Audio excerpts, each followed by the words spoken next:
can machines surpass the artistic prowess of humans. Have you seen this stunning image of these girls? You won't believe it, but she's not actually a real person. Yep, that's right, she's an AI-generated image, created using a fancy technique called Generative Adversarial Networks, or GAN. It's pretty wild to think that a machine can create something this beautiful and lifelike, isn't it? AI GAN aren't just limited to creating realistic images of people. They can also generate some seriously cool abstract art too. Check out this painting, for example. It's completely AI-generated and has some seriously modern art vibes.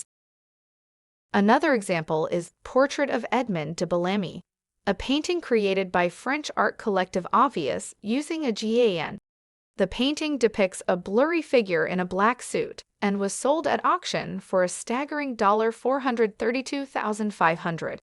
While the painting style is reminiscent of old-world portraiture, the actual image is entirely computer-generated. It features a rather plump and dapper-looking gentleman, possibly French and maybe even a man of the cloth, judging by his attire. But here's the kicker. The painting seems to be unfinished, with fuzzy facial features and blank spaces on the canvas. So, can a mere machine truly stand up to the creativity and talent of a human artist? It may surprise you to learn that the answer is a resounding yes.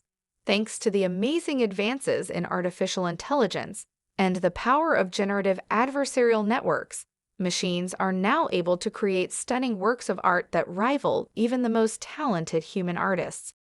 With the advent of generative adversarial networks, machines are now able to generate images that can compete with humans on a whole new level. First, let's start with the basics. What exactly is a GAN? In short, it's a machine learning algorithm that consists of two parts: a generator and a discriminator.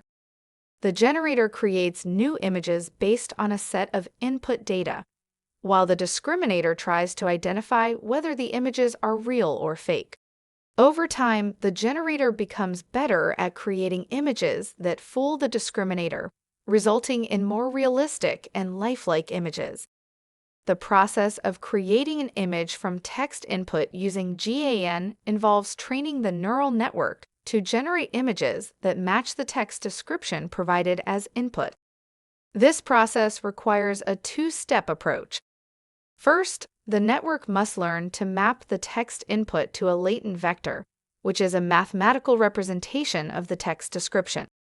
Then, the generator network takes this latent vector as input and produces an image that matches the text description.